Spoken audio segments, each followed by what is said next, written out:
Что тут по звуку?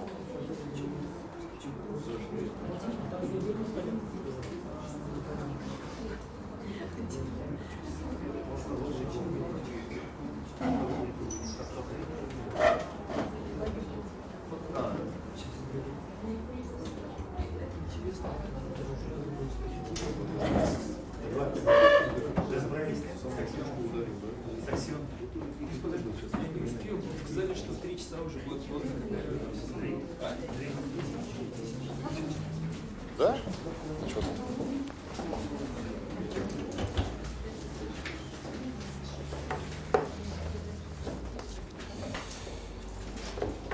Всех приветствую, коллеги.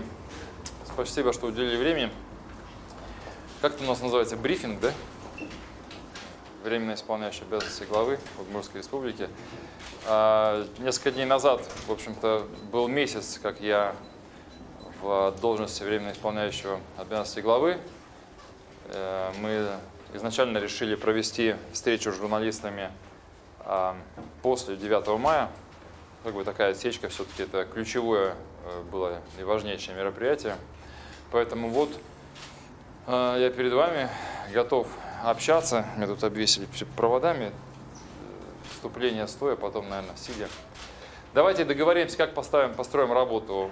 Я могу долго о чем-то рассказывать, а можно сразу перейти в вопросы и ответы. И наверняка в результате общения я так или иначе расскажу о том, что хотел во вступлении. Можно вступить в главный принцип? Что? Вступить в главный принцип? Ну, да. Принимается? Ну что, тогда давайте два слова я о том, что за этот месяц происходило. Происходило всего очень много. Ну, главным образом, надо было как можно быстрее погрузиться в повестку и, в первую очередь, в проблемы региона.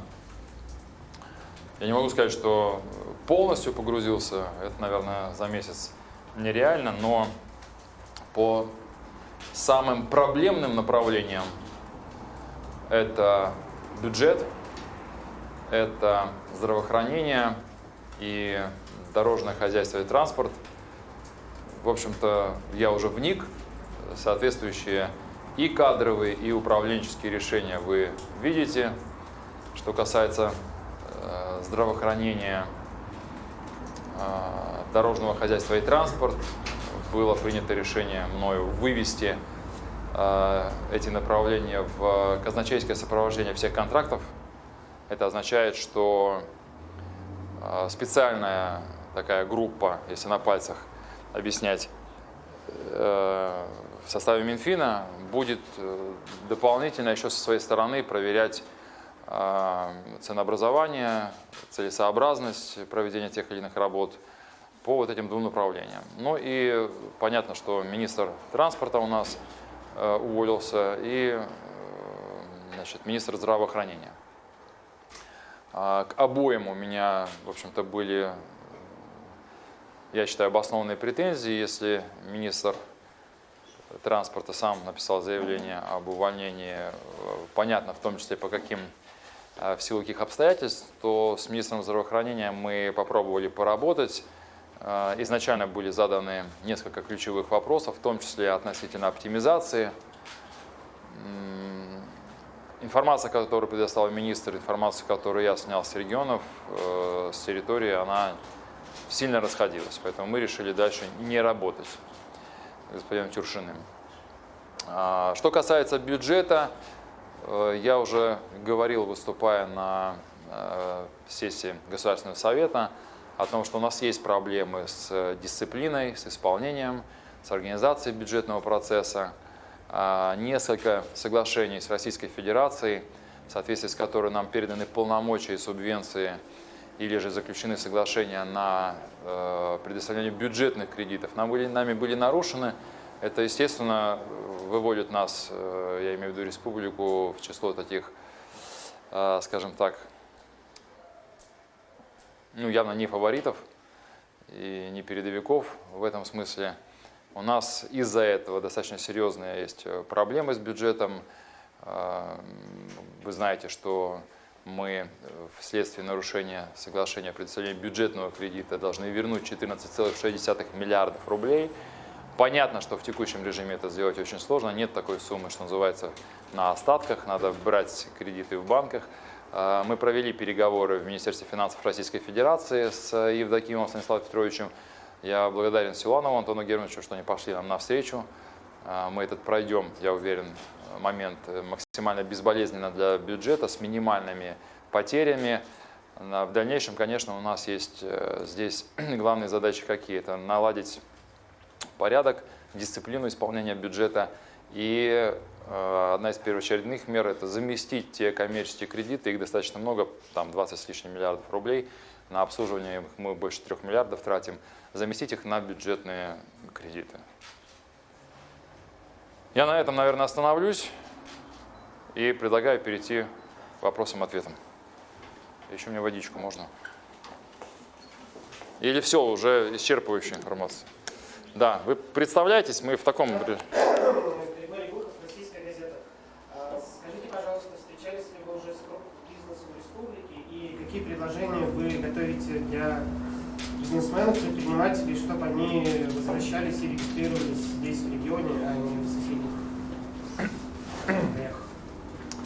Спасибо за вопрос. У нас достаточно серьезная действительно миграция бизнесов, предпринимателей в другие регионы. Связано это в том числе и с работой управления федеральной налоговой службы.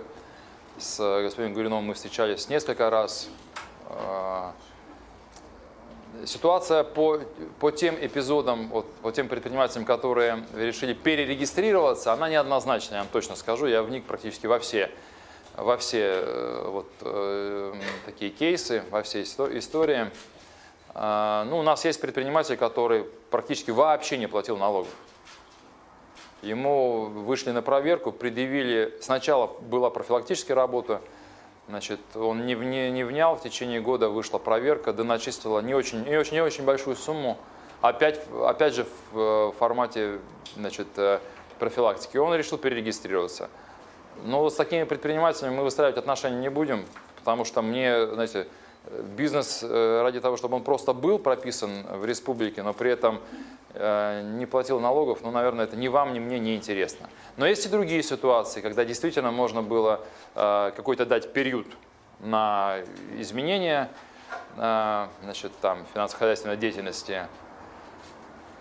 Я думаю, что мы с руководителем ФНС по республике это учли. Нам еще предстоит адаптировать тот рабочий орган, который мы с ним сейчас создаем, а именно по средним и крупным предпринимателям. Когда такие ситуации будут возникать, я буду сам включаться, и мы вместе с ним будем это рассматривать. Это что касается миграции.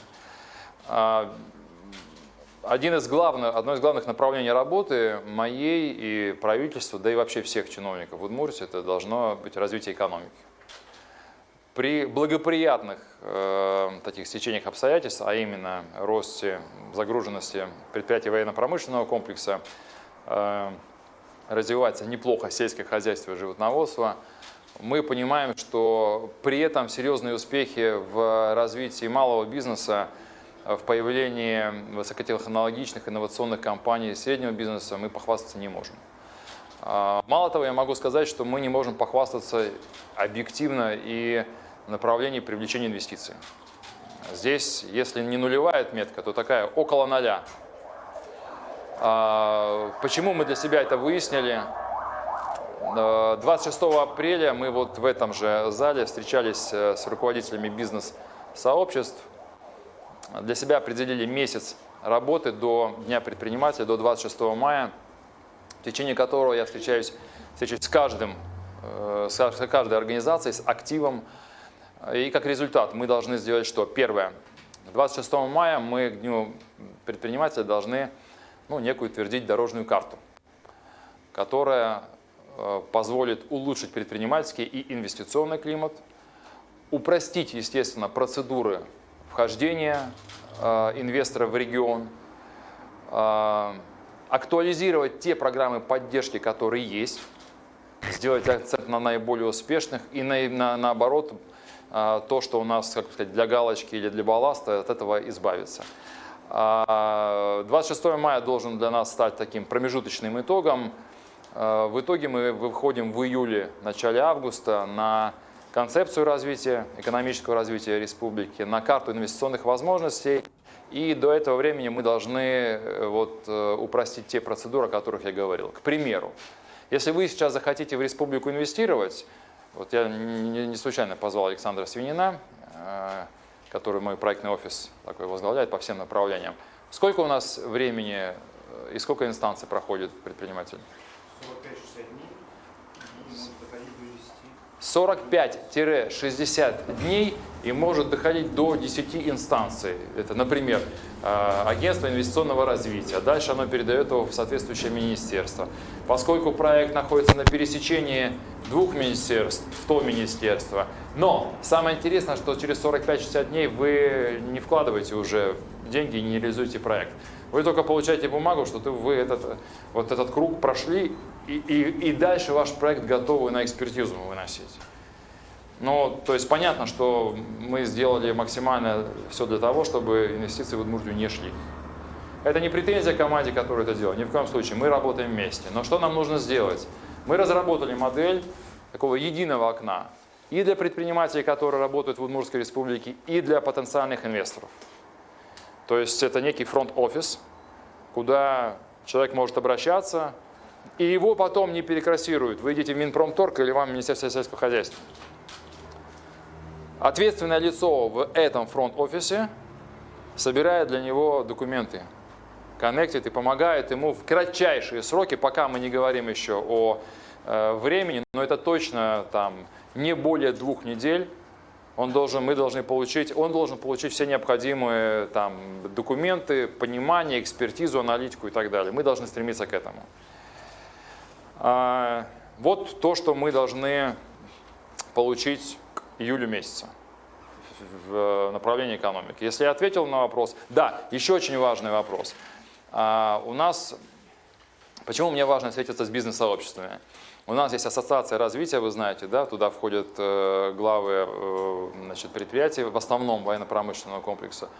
Нам необходимо здесь объединить усилия, потому что я начинаю вникать и вижу, что многие предприятия крупные размещают заказы, а получают заказы предприятий из других регионов. Я открыто заявляю, что такая разумная политика протекционизма, она будет присутствовать. Мы, естественно, должны поддерживать во всех отношениях, естественно, в правовом поле тех, кто зарегистрирован и осуществляет деятельность в Удмуртской республике. Поэтому здесь у нас есть тоже дополнительные точки роста.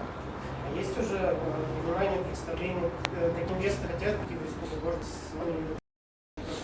Ну, во-первых, то, что мы успели за неделю, за первые работы сделать, инвесторы пришли. Понятно, что это не миллиарды. Вот, у нас, мы подписали соглашение о проведении спортивных мероприятий. Я могу ответственно заявить, что вообще во всем мире спортивный событийный туризм по соотношению вложенных денег с полученной прибылью – это одна из наиболее высокомаржинальных сфер. То есть для того, чтобы организовать марафон, нужно потратить не больше 10 миллионов рублей, ну, например, на 10 тысяч человек. А в городе остается в сухом остатке 20 миллионов плюс. Можно соотносить. Да? И это, естественно, от разных бизнесов, от малого бизнеса, от среднего, от обслуживающего и так далее. Поэтому пойду сейчас по списку, что у нас будет. В декабре 2017 года, 23-24 марафон. 23-24 декабря этого года международный марафон, важная приставка, международный марафон лыжный имени Ганины Кулаковой. В августе у нас будет в Воткинске первый день заплыв, второй день триатлонный старт. Титан, соответственно, в сентябре у нас будет полумарафон «Забег добрых дел», а в январе или феврале биатлон любительский. 9 и 10 февраля 2018 года первые старты любительского биатлона. Это очень перспективные направления. Это первый шаг. У нас сейчас ведутся переговоры. Мы не будем их заранее анонсировать, но я думаю, что мы так линейку спортивного событийного туризма, конечно, будем развивать. Это то, что уже сделано. У нас есть небольшие такие маленькие победы, когда у нас предприниматель, например, из Сарапула уже готовился перерегистрироваться в промпарк в Татарстане Алабуга. Мы встречались с ним, переговоры вели. Хороший перспективный проект. Я не буду сейчас детали озвучивать. Мы его оставили. И здесь глава города Эссен Александр Александрович, соответственно, включился. Один из первых глав муниципальных образований, который, в общем-то, волну поймал. И, в общем-то, провели ряд мероприятий, там предприниматели оставили. У нас есть сейчас около 20 проектов на входе, но вы понимаете, это не вот там кофе попили и пошли делать велосипеды или станки. Это процесс. Мы стараемся работать в таком формате очень агрессивном и активном, не там, откладывая, значит, куда-то далеко. Повестка очень широкая, я повторюсь, от там, чек от 500 тысяч рублей вход до плюс бесконечности. Вот около 2 десятков проектов есть, но пока о них говорить рано. Буквально после 15-16 мая будет приезд там, нескольких интересантов наши мощности ВПК, потому что не у всех заполнены производственные площади. Работаем. Да. Информационное агентство «Сэм Ньюс», Макушина Юлия. Значится ли в вашей повестке такой важный пункт, как юбилей Калашникова в 2019 году, которому много внимания уделялось ранее? 17 мая, да, спасибо за вопрос. Я провел переговоры с вице-премьером Рогозиным в Москве 2 недели назад. Мы сейчас проводим такой анализ наших первоначальных предложений. Безусловно, это одно из ключевых мероприятий на ближайшие годы. Мы провели инвентаризацию всех проектов, подход к ним. И предварительно 25 мая здесь состоится первое заседание оргкомитета под руководством господина Рогозина. 17 мая, после моего возвращения из поездок, мы проводим здесь совещание. Есть уже понимание, такие наброски, что мы будем просить у Российской Федерации бюджета, а что мы будем делать сами. Скажу, что от первоначального варианта, когда мы, в общем-то, на все объекты, абсолютно на все практически объекты, там 99% наших предложений, но они формулировались так: дайте деньги, мы тут отреставрируем, построим, отремонтируем. Сейчас сильно изменили мы подход, потому что, понятно, к тем объектам, на которые мы просим деньги, которые в том числе и в государственной собственности, там не просто возможен, а там точно будет формат ГЧП.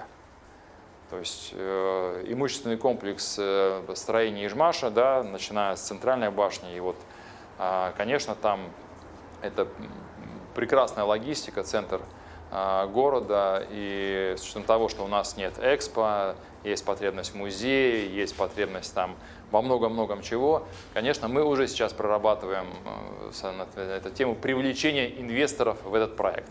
Ну вот 2 ключевые сейчас пока даты. 17 мая внутреннее рабочее совещание здесь и 25 мая оргкомитет. А можно в продолжение темы? Планировалось проведение реконструкции аэропортового комплекса юбилея Калашникова. Сейчас как ведется работа и когда нам все-таки ждать начала этих работ? И еще, если вот вы пересмотрели план мероприятий к этому юбилею, насколько изменилась требуемая сумма для реализации? А у вас какая сумма? Может быть, у вас? 20 миллиардов была озвучена. Она изменилась. Насколько? Я не могу сейчас сказать.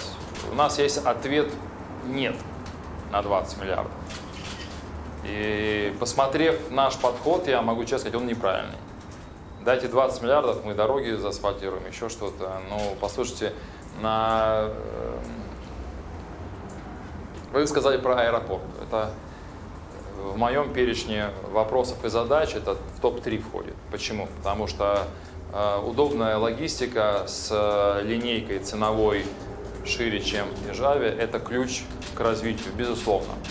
Но опять же, да, взлетно-посадочная полоса в собственности государства находится, аэропортовый комплекс на ОАО «Ижмаш».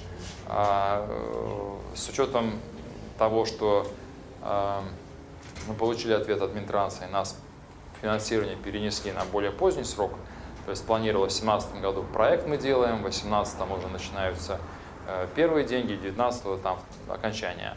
Нас перенесли на 19-20. У нас есть понимание, что мы не должны и не можем ждать. Опять же, 17 числа мы с Савельевым, с Городиловым проведем совещание. Скорее всего, мы начнем работать все-таки в этом году, по крайней мере, по проектированию, потому что без проекта мы дальше двигаться не можем. Я готов на себя взять риск, так сказать, в дальнейшем под проект все-таки привлечение средств в разных формах. Есть концессия, это по поводу аэропортового хозяйства, есть кредитные средства и так далее. Я сейчас не буду углубляться. Но то, что мы, в общем-то, на мой взгляд, не должны ждать, когда нам профинансируют значит, ремонт ВПП государства, это точно. Сроки более конкретные там, и точные я не буду говорить. Единственное «но». Столетие Калашникова и аэропорт, немножко надо посмотреть соответствующее постановление правительства.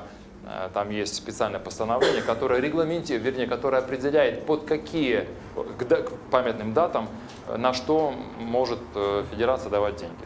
Там нет капитальных строений и так далее. И это, конечно, наша первая ошибка, нам надо было на это внимательно посмотреть. Да. Сначала Контринтерфакс. Вот три такие болевые точки были локальные, в которые вы ездили. Это Болезино, Симониха и Малая Пруда, Кичева.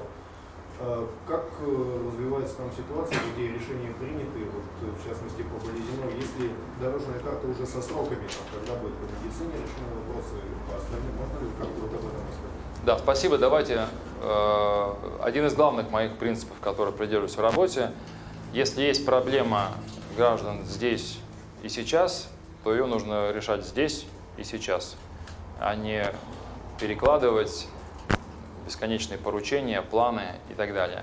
Давайте начнем с Симонихи. Алексей Серебренников, он здесь находится. Только что мы провели совещание.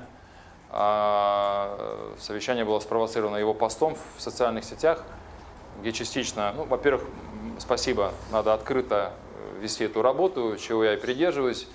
Но, с другой стороны, там были такие нюансы, которые мы решили все-таки еще раз собрать и обсудить. Значит, ну, первое, по Симонихе, мы ту текущую сложную ситуацию, мы ее решили, вы знаете. И обеспечили продовольствием, и медицинским обслуживанием, и полиция, и так далее. Работа и сейчас ведется. Все оказалось не так односложно, не так, как говорили жители. Потому что, несмотря на то, что мы выделили не 2, а 5 юристов для оформления документов, часть граждан так и не приходят и не проявляют инициативу. То есть, знаете, позиция какая? Вы нам все должны, вот, ну а мы вот для того, чтобы оформить свои права и так далее, делать ничего не хотим. Есть те, которые этим занимаются активно, Алексей все это держит на контроле. Поэтому сейчас оформление происходит, ведется капитальный ремонт 2 домов, которые признаны, да? 2 домов. Крыша, проводка, там еще какие-то. Значит, мы сейчас будем решать по питьевой воде. Сегодня поручения данные. Но то, что уже отремонтированы будут те дома, которых меня просили, это факт. Что самое главное? В результате этой вот истории родилась у нас первая в республике местная муниципальная программа по переселению ветхого аварийного жилья.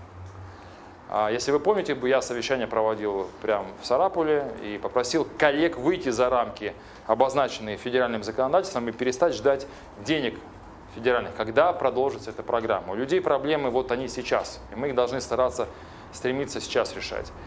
Эссен меня услышал. Они предложили свой вариант, а именно нашли, у них есть общежитие, целый этаж которого не используется. Посчитали, сколько средств нужно. Значит, средства будут найдены, там будет какое-то частичное оттуда и оттуда софинансирование. У нас будет возможность 16 или 18 семей, да, переселить. 16 или 18 семей. С Другой вопрос, у нас тут появляются еще такие, знаете, ситуации. Семья, мама, папа, 3 ребенка живут в комнате 32 квадратных метра. Я главу попросил, вот такие кричащие ситуации, во что бы то ни стало, значит, решай. Нашли 3-комнатную квартиру. 32 метра и 64 метра. Они туда сходили, посмотрели, сказали, не, нам не нравится. Соседи не те, ремонт надо делать. Леша, это факт? Район еще не тот, там далеко. Район не тот и так далее. То есть, послушайте, но да, вы понимаете крайность. Я такую ситуацию поддерживать не буду. И спекулировать на этом ни в коем случае нельзя. Ну, в общем, в результате в этом году у нас есть все основания считать, что 18 как минимум семей получат жилье. Подход правильный. Не просто вот вам в общежитии комната. Они смотрят, кого... Да, еще один важный вопрос. Определение тех, кого будут переселять, будет на общественном совете.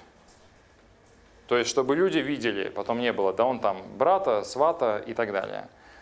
Это очень важно, открытость в этом процессе. И уже когда определят список, то тогда будут приходить в это общежитие и под них делать ремонт. Под каждую семью, в зависимости от количества и так далее. На мой взгляд, результат абсолютно конкретный и понятно. То, что это будет, это да. Да, и еще у нас там было поручение ставка медицинского работника на дому. То, о чем написал Алексей, что этого не будет. Уже только что нам предъявили приказ.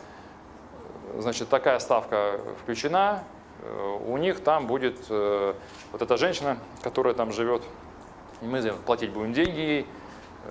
Потом у Алексея можете узнать, сколько конкретно я там сейчас поручил. Но точно это будет платно, обеспечат необходимыми там медикаментами.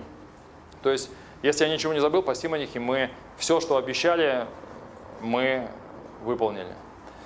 Далее давайте потом Малопургинский район будет, но чуть попозже. Болезино. Это самый сейчас главный такой проект. Ну, вы знаете, что там происходило за последние годы. Арест. В общем, там беда за бедой. Мальчик разбился, играл, там обрушение крыши Дом культуры, отравление воды и огромное количество обращений, касающихся проблем с доступностью медицинского обслуживания. Значит, я взял документ, просто чтобы вам пройтись не вспоминать. Вы знаете, я ввел такой формат, вот такой пилотный, такого антикризисного управления из центра. Из 10 министерств правительства Удмуртской республики по одному сотруднику были направлены туда люди. Они неделю там работали, жили и работали. Задача была получить исчерпывающую карту проблем района. Она есть, я всю не смогу озвучить, она очень длинная. Я просил сегодня на аппаратном совещании посмотреть сайт. Не знаю, сайт смотрели Болезинского района, там эти карты вывешены. Если они нечитаемые или там непонятные, давайте обратную связь, мы будем дорабатывать. Для чего нам нужна была эта карта проблем? Чтобы, во-первых, честными быть с людьми, информировать их о том, что мы знаем о проблемах и готовы их решать. И когда эти проблемы будут решаться. Значит, начну, пожалуй, с медицины. Вы знаете, что поселок, непосредственно поселок, он достаточно большой, там 15-16 тысяч человек, он разделен на 2 части железной дорогой. И получается, что в одной части поликлиника осталась, в другой части ее ликвидировали. У нас почти 8 тысяч человек не имеют вот такого оперативного доступа, я не имею в виду скорую помощь, а в относительно шаговой доступности доступ к медицинскому обслуживанию. Когда я спрашивал, это, кстати, один из был причин, почему я уволил министра. Я говорю, вы сами-то ногами, там километр всего. Вот там не километр. Почти 4 километра из одного района, сейчас по нем скажу. Дэвис, да, или Девиз, извините. Да. И 3 километра из другого. Прошлись ножками наши коллеги час. Это здоровый мужчина там, потому что это не по прямой, это через переход. Можно представить, сколько зимой будет идти пожилой человек или женщина с ребенком. В общем, я не буду расплескиваться, значит, чего там и как было. Итог. Микрорайон Лесобаза, где я побывал непосредственно, мы, значит, либо стационарный фельдшерско-акушерский пункт сделаем, либо выделим передвижной ФАП, что, возможно, будет более для них интересным, потому что если стационарный, это все равно нужно идти, передвижной ФАП может по обозначенным точкам, по графику ездить. То есть человек может с любой точки к нему прийти, но таким образом у нас там 16 населенных пунктов небольших по району он может даже охватить. Это первое. То есть в микрорайоне Лесобаза медицинский пункт будет. Второе. Значит, девиз. Там проживает, да, если в Лесобазе проживает 2670 человек, то в том районе девиз проживает более 8000 человек. Да. 8299 человек. Там ФАПа недостаточно, либо будет кабинет врача общей практики, либо 2 ФАПа. Тут разные модели смотрят. Но что самое интересное, мы сейчас с Александром Свининым прорабатываем. Мы прорабатываем модель государственно-частного партнерства. И уже есть интерес. О чем идет речь? Что частная клиника несет затраты по организации. Там нет частной клиники, не там, и в девизе есть стоматологический кабинет. Соответственно, мы можем им помочь там подыскать пространство, либо в строящихся домах, либо как-то иначе, соинвестирование в строительство. Как оказалось, и в кабинете врача общей практики, и в ФАПе есть определенный, вы это знаете, набор медицинских услуг, которые они могут, соответственно, оказывать. Вот все эти услуги, естественно, по ОМС у нас проходят. Получается так, оказывается, по закону, что частная клиника, оказывающая эти услуги, тоже, значит, получает из бюджета средства. Значит, сначала коллеги меня убеждали, что это копейки. Мы помоделировали с предпринимателями, ну, им эти копейки интересны. Поэтому, возможно, и там мы будем пробовать модель ГЧП вот в этом направлении. Наверное, это нам сэкономит серьезные деньги. То, о чем я сейчас говорил, это не запланировано ни в бюджете Болезинского района, ни в бюджете Удмуртской республики. Но мы это сделаем. В этом году 2 вот этих района поселка, они будут с медицинской помощью. Это уже точно. Чтобы это не было там по финансовым средствам. Хотя это нам тоже понятно. Так, это по медицине. Питьевая вода. Ну вот, жаль, что мои коллеги раньше не обращали на это внимание, но могло бы казаться так, что 1 июня, значит, у жителей района не было воды. Потому что заканчивался контракт с арендатором сетей. Вот. Мы дали соответствующие поручения. Я уверен, что договор будет переподписан. И необходимые меры, в том числе по анализу состояния фильтров очистных, будут сделаны. Питьевая вода в районе будет. И мы, естественно, не можем допустить такой ситуации, как она была с отравлением. Там очень серьезные были проблемы. Но в целом, долгосрочно, конечно, вот эти меры, которые мы сейчас обсуждаем, они не решат проблемы с питьевой водой. Необходимо проводить очистку, серьезную очистку дна реки Чепца. Здесь я недоволен работой правительства, потому что цифры называются от 150 до 450 миллионов. Вот. Я дал соответствующее поручение, мы все это обсчитаем и включим, естественно, в план первоочередных задач. Наверное, будем просить в том числе софинансирования и какие-то иные формы искать. Но, там, условно, в ближайшие 2 года у нас другого пути нет, мы должны эту проблему решить. Это что касается питьевой воды. Есть, да, у нас обрушение деревни Падера, извините, я еще не все запомнил. Но это безобразие, что там произошло, слава богу, никого не убило. Плоская крыша, давно всем было понятно, но вот ждали, упадет, не упадет. Опять, как это, заклинание, денег нет. Значит, мы восстановим Дом культуры в деревне, это однозначно. Тоже форма, будем искать, денег на это, естественно, как обычно, нет. Но что-то мне подсказывает, что мы это деньги найдем. Дальше. Там была серьезная проблема с электроснабжением в поселке. Вот существующая схема, она не обеспечивала качественное электроснабжение. В частности, когда через станцию Болезино электропоезд какой-то там проходит, скачок очень был серьезный. Там вылетали, значит, горели оборудование и так далее, и так далее. Достаточно серьезная проблема. Мы ее до 1 октября 2017 года полностью решим. Дополнительный кабель протянем, там 500 метров, и вопрос точно решим. У нас есть проблема с очистными сооружениями на заводах в поселке Болезино. Сумма серьезная, пока нет решения, но точно до 2018 году она будет закрыта. Мы хотим ее сделать, решить в 2017 году, но это дополнительно нужно время. Да, и, наверное, из приоритетных уличное освещение, проблему точно решим, и причем кардинально. Ну и школьная, дом 17, где я был. Соответственно, там будет проведен капитальный ремонт, замена стояков, канализации. Посмотрим, что там сделано с полами. Но точно преобразим дом. Ситуацию мы так или иначе закроем. Это первоочередные проблемы. Есть более серьезные. У нас есть участок дороги, который осенью, зимой и особенно весной в половодье невозможно вообще проехать. У нас получается 1800 человек, отрезанные от цивилизации. Я не могу вам сейчас дать решение, потому что такие мне там предлагали, и бревна поперек класть, ну как в 18 веке. Занимаемся этой темой, она требует большего такого погружения. Поэтому по подходу точно вот управление, так сказать, Болезинским районом, это путь верный, потому что сейчас там кадровый коллапс.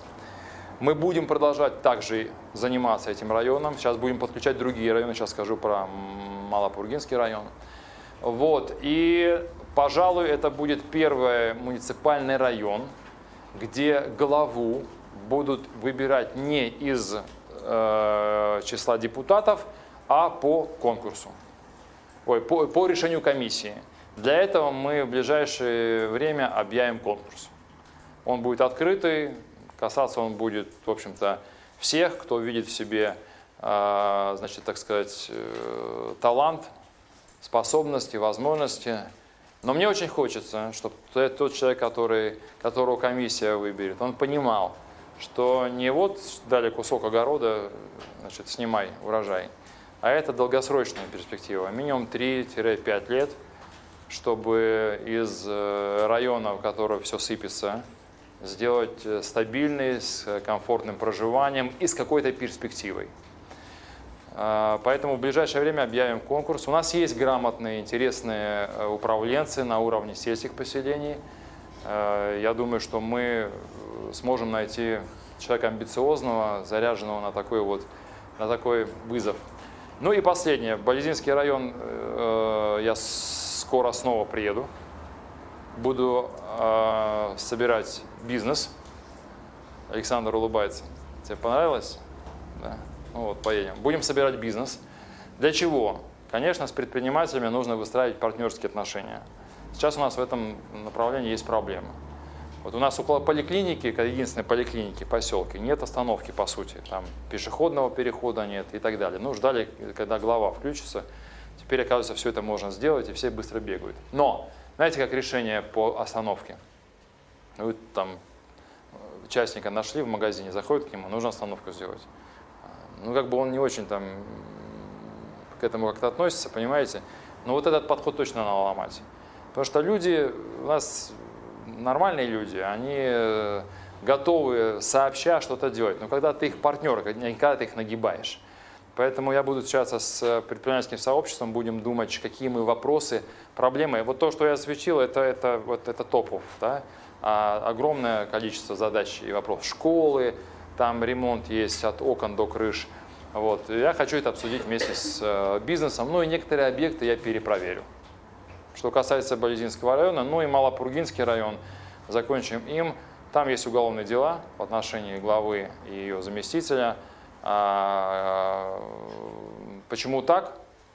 Потому что была дана неделя на условно принятие решения. Не все меня поняли, начали доказывать отчаянно, что значит, кто-то виноват, но не строитель, не местная власть. Так не пойдет. Значит, тренировать главу и правительство не нужно на эту тему. Все ответственные понесут соответствующие наказания, но те дома, в которых были выявлены нарушения будут до 1 сентября исправлены. Евдокимова Любовь Евдокимовна, преподаватель музыки в детском саду Малой Пурге, значит, зимой будет уже жить точно в других условиях. И это так, что называется, там, человек 38 лет отдал работе. Она говорит, меня когда-то приглашали и обещали, что жильем, 38 лет назад. Вот дали жилье. Там вообще произошло безобразие, конечно. Граничащее таким цинизмом и бесчеловечностью. У людей, в общем-то, неплохое было на самом деле жилье, их там насильно переселили, те снесли участки. Один из участков там, бывшему заместителю председателя правительства. Сейчас мы эту информацию проверяем. Вот. Очевидно, что в Малопургинском районе ждет такой же подход и такая же история, как и с Болезинским районом. Мы сейчас будем проверять все там проблемы. Ну и у нас есть уже понятно со временем, надо будет менять там главу. Вот. Да. Заявленный виник комиссант Ижевский. Вот во время первого общения с журналистами уже в новой должности вы не стали отвечать на вопрос по поводу участия в выборах главы Удмуртии. Вот сегодня вы готовы заявить об участии и участии? Нет. Почему? Ну, еще немного рано думать об этом. Нет, абсолютно серьезно, здесь никакой нет, очень много дел и вопросов, и мы с внутриполитическим блоком еще до этого не доходили. Поэтому давайте чуть подождем. Понятно, что как-то я в этом процессе буду участвовать, поскольку мне до 10 сентября здесь работать в качестве временно исполняющей обязанности, но абсолютно честно. Я вам серьезно говорю, что вот голова еще не там и никакого решения не принял. Потому что у нас каждый день там, 10 гектар сгорело, там, ну, вы знаете, отравление, что, где, когда, вот это вот в дружбе. Поэтому, ну, вам первым отвечу, я запомнил. Да. Информационное агентство «Инфо» и Бобров. Александр Владимирович, в самом начале вы говорили про дороги, про новый формат отслеживания работы дорожников. Что за месяц удалось выявить, какие новые форматы будут использоваться и, конечно, вопрос по Камскому мосту, который вам тоже достался непосредственно. Давайте с Камского моста. Только что мы буквально на прошлой неделе провели совещание с представителями концессионера ВТБ банка. Молчанов Юрий Александрович приезжал. Главное резюме, что у нас есть все основания считать, что к 17 июля объект будет введен полностью в эксплуатацию. Решает ли это полностью проблему? Конечно, нет. У нас остается вопрос тарифообразования. Сиюсекундного решения я вам выдать не смогу. Мы этой проблемой занимаемся. Она комплексная, она не только про мост, она и про развитие экономики, и про многое другое. Поэтому единственное, что сейчас понятно, что только форс-мажор не позволит ввести по графику в эксплуатацию мост. Значит, то, что этот проект уже становится очень, очень тяжелым и для республики, и для концессионера, это понятно. У нас есть мнение, как выходить из ситуации, но пока его рано озвучивать. На 17 июля, если мы с Максимом Соколовым, с министром, введем в эксплуатацию, тема моста не закончится. То есть у нас еще есть много вопросов, я уже сказал, в том числе по тарифообразованию. Что касается дороги и транспорта, я в самом начале сказал, не только потому, что уголовные дела и те события, которые были с предыдущим главой, но ровно потому, что обоснованные, в общем-то, претензии, особенно в отношении местных дорог, если у нас федеральная дорога отличная, региональные дороги на очень хорошем уровне, больше 85% соответствует нормативам. Это действительно так, то местные дороги у нас очень-очень-очень плохие. Есть большая протяженность дорог, вообще просто которых невозможно проехать, как в Болезинском районе. Я же сказал, уже 12 километров, по-моему. Даже на специальной технике невозможно проехать, а это 1800 человек отрезаны. Казначейское сопровождение всех контрактов. Это первое. Второе. Удмурт, Автодор, генеральный директор Карепанов. Как напомните имя, отчество? Карепанов, по-моему, фамилия, да? Ну, вот он в отпуске, из отпуска уже на работу не возвращается. Да. Заявление написано. Это ключевая организация, которая у нас, ну вы знаете лучше меня, да, выигрывала основной объем контрактов. Мало того, в этой структуре еще там масса структур и так далее. Но мы, естественно, занимаемся этим вопросом глубоко. Сейчас проводим анализ не только деятельности министерства, но и непосредственно компаний, которые занимались, там, не знаю, от песка и щебня, ремонта укладки до разметки. У нас наработано очень много сейчас, значит, материала, не в формате Уголовно-процессуального кодекса, не подумайте, это не моя компетенция. Задача, конечно же, ну, я вам скажу, во что мы уперлись: кадры. У меня нет вот сегодняшнего решения, чтобы привлечь в эту отрасль специалистов, которые бы делали современные дороги, рачительно относились к бюджету. Вернее, есть, но я над этим работаю. Но то, что я уже могу сказать точно, мы под контролем держим те контракты, которые были разыграны, и налаживаем сейчас службу закупок. В частности, мы в ближайшее время передаем Минфин, и у нас появится заместитель министра финансов, который будет организовывать и курировать закупки. Я предполагаю там существенную экономию средств, особенно в направлении дорожного хозяйства. У нас так получилось, я провел анализ, 2016 год, закупки произошли так гладко и так красиво, что экономия составила 0,14% от начального контракта. Вот. Есть решения, которые вот буквально в днях, но надо немного подождать. При этом хочу отметить еще раз, что региональные дороги, в общем-то, в достаточно хорошем, приличном состоянии, но за какую цену они делались, за какую цену у нас ремонты проводятся.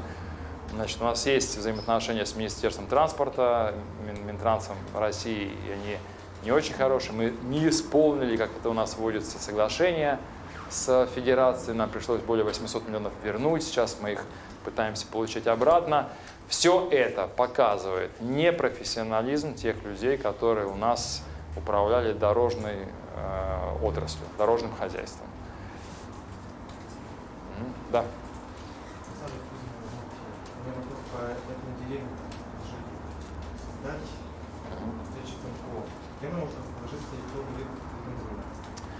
Да, спасибо. Одна из моих таких ключевых встреч была с национально-культурными объединениями. Первое, мы договорились с ними, что будем встречаться раз в 2 недели. То есть такой открытый общественный совет, открытый оргкомитет, потому что вопросов очень много. Республика многонациональная. Как мне там сказали, есть 5 титульных наций. Но нам важны не только 5 титульных, а вообще любая национальность, которая проживает на территории Удмуртии. Прекрасный дом дружбы, ну, действительно классный, удобно, комфортно. Значит, почему возникла такая идея? Ну, я был в некоторых регионах, в частности, Калужской области и Калужской области, Этномир. Но я считаю, что это некая квинтэссенция межнациональных отношений. Очень простой, понятный, простой в смысле не по реализации, а по подаче. Проект, где представители каждой национальности, проживающей в Удмуртской республике, смогут воссоздать свой быт на этой территории через дом, через постройки, через какое-то там убранство, через мероприятия. ну, вы знаете, что такое Этномир, я думаю, рассказывать не стоит. Вот идея была поддержана. Где это будет? 20 числа мы будем обсуждать. У нас совещание в Лудервае 20 апреля в субботу. Мы с НКО будем как раз этот вопрос обсуждать. Я надеюсь, что те, кто приедут, да? Представители реализованного проекта «Этномир» приедут к нам. Я приглашу Юрия Александровича Тюрина, значит, посмотрим в Ижевске или рядом с Ижевском, или где-то в другом месте. Как раз будем этот вопрос проекта обсуждать. Помимо того, что это, я уже сказал, квинтэссенция межнациональных отношений, это еще и элемент событийного туризма, это очень хороший бизнес. Посмотрите, как это в Саратове сделали. Ну, классный, самый классный проект это в Калужской области. Это гостиничный комплекс. Это серьезные инвестиции. Я не буду вам говорить о времени его реализации, потому что это зависит не только от меня, это зависит в том числе от наших сообществ, национальных культурных объединений. Они должны быть заинтересованы и в активном участии, и в том числе частично в каком-то софинансировании, потому что это точно совместный проект. Да. Ольга Шикаева, телекомпания «Театральный регион». Вы призвали наших чиновников активничать в соцсетях. Это только призыв, либо есть контроль, а если нет контроля, то будет ли? Ну, да, должно быть все такое, знаете, шаг за шагом. Невозможно перезагрузить человека, и это не является самоцелью. Надо понимать, что активность в социальных сетях – это не ради самой активности, а это элемент открытости. Я с самого начала сказал, что деятельность чиновников всех уровней должна быть максимально публичной и открыта. Тогда будет меньше вопросов у людей. Но не все готовы переключиться. Я, если честно, сейчас не сильно слежу за этим. Я вообще за соцсетями мало слежу. То, что успеваю сам запостить. Не буду скрывать, что часть контента ведет значит, человек у меня, потому что, ну, вы видите, график полный. Но я знаю, контент формирую я однозначно. Вот. Ну и плюс надо сказать, вот Екатерина Волкова, которая недавно была назначена руководителем пресс-службы, только формирует у нас новую пресс-службу. Она, конечно, 7 человек в пресс-службе Удмуртской республики, ну, о чем у нас, из них 2 фотографа прекрасных, да, ну, то есть это несерьезно. Конечно, штат будет увеличиваться, при этом сразу оговорюсь, без общего. У нас есть перекосы, там, не знаю, у нас в представительстве в Москве человек 30, по-моему. Я их ищу все время по 2 этажам, чем они там занимаются. Точно там будет сокращение, но мы больше будем добавлять штатных единиц Екатерине. И у нас появятся профессионалы в СММ, которые не будут пинать там, значит, чиновников, а будут модерировать эту повестку. Как это делать, какой контент. Ну, сейчас нет в KPI значит, количества постов, лайков и так далее. Ни в коем случае. Я дал посыл. Это не самый приоритетный для меня вопрос. Кто услышал, по-разному люди услышали. Некоторые начинают чудить, там, портрет вешать, там, в туфлях лопатой, там, что-то. Но вот эти перекосы, они только, мне кажется, лучше вообще ничего не сделать, чем. Вот. А кто-то уже начинает так активно. Значит. Вопрос-то, я смотрю, там один человек, значит, котиков там, нон-стоп. Ну, наверное, граждане рады из-за котиков, но лучше все-таки свою работу больше показывать. Да. Вы говорили о кадрах. Вы представитесь, я вас просто не знаю. Алексей Карпин, журнал «Свое дело». Все вопросы, о которых вы говорили, они так или иначе упираются в кадры. Там, в районах, медицина, дороги и так далее. Что вы с этим вопросом вообще будете делать? Ваша кадровая политика, где будете брать людей на все направления? Отличный вопрос, спасибо. Для этого нужно время, чтобы понять, кто есть здесь. Убежден, и это не дежурные слова, здесь очень много талантливых людей, и в том числе управленцев. К сожалению, не факт, что все они работают в правительстве, я так скажу. Но то, что я вижу по региону, в правительстве есть много профессиональных людей. То есть вот сейчас команда правительства по Березину отработала профессионально. Глубоко, с выкладками, с выводами, наконец-то начали думать, откуда деньги еще брать, не только из, значит, бюджета и так далее. Но тем не менее, системной работы до этого в кадрах не велось. У нас нет никакого реального, качественного кадрового резерва. Это большая проблема, потому что у нас помимо 25 муниципальных районов и 5 городских округов есть еще поселения, есть агентства, министерства и проекты есть. Ну вот, я знакомлюсь с людьми и к удовольствию отмечаю, что у меня уже есть мысли о, значит, вовлечении в эту работу все больше и больше людей, которые сейчас не задействованы.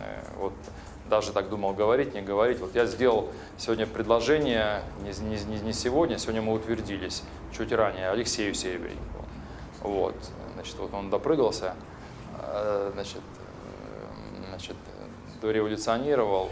Не будем пока говорить, о чем идет речь, но достаточно тоже серьезная, на мой взгляд, позиция. Не решить этот вопрос за месяц один точно. Сначала задача первая — провести некую инвентаризацию, с кем мы можем работать. И именно поэтому я в том числе мы будем объявлять конкурс. Конкурс по замещению вакансий через комиссию потом впоследствии главы Болезинского района. Но если говорить глобально, там 10 сентября плюс для того, кто станет там главой значит, республики, то, конечно, нужна стратегия в этом направлении. Это однозначно, это одно из ключевых направлений. Обучение – это первое. И управлению, и государственному управлению, и маркетингу, и много-много. Ну, в общем, весь курс. Где это делать? Конечно, здесь уже есть такая некая ступень градации. Люди подготовленные могут и в Сингапуре учиться. Люди, которые делают первый шаг в РАНХИКС, или мы будем здесь усиливать эти направления. Но проблема есть, она в данный момент очень острая. В частности, у меня есть потребность серьезные изменения делать в структуре вообще дорожного хозяйства. Но вот прям мгновенно я это сделать не могу именно по той причине, из-за этой проблемы, о которой вы говорили. Вот. В текущий момент она острая, но в перспективе 3-6 месяцев она решаемая.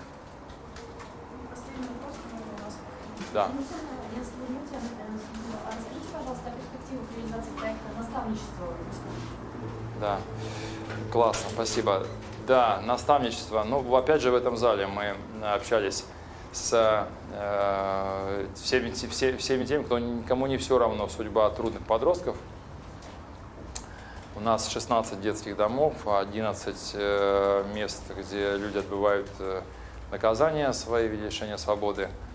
Ну, то есть такая почва не самая благоприятная, да, для молодежи. У нас около 2000 детей, которые вот, значит, ожидают так формата наставничества. 3 июня мы запускаем этот проект. Он, ну, по сути очень простой. Вот я являюсь наставником. У меня есть трудные подростки, которых я сопровождаю в жизни. Что это такое?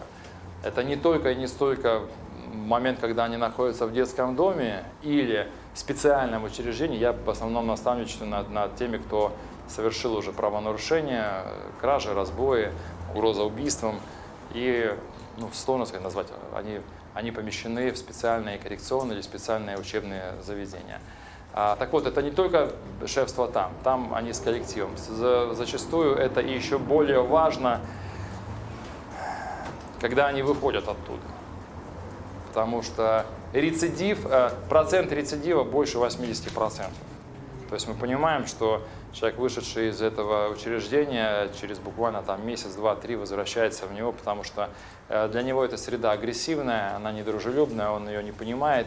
Вот важно там сопровождать. Очень здорово, что в Удмуртии есть много и людей, и компаний, которые профессионально это делают.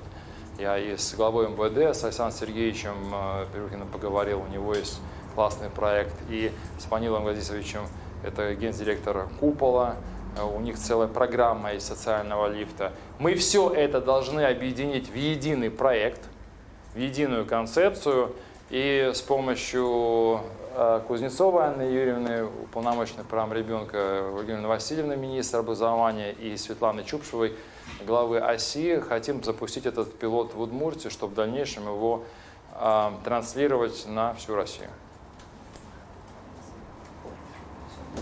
Коллеги, спасибо. Продолжаем работать. Можно меня распаковать?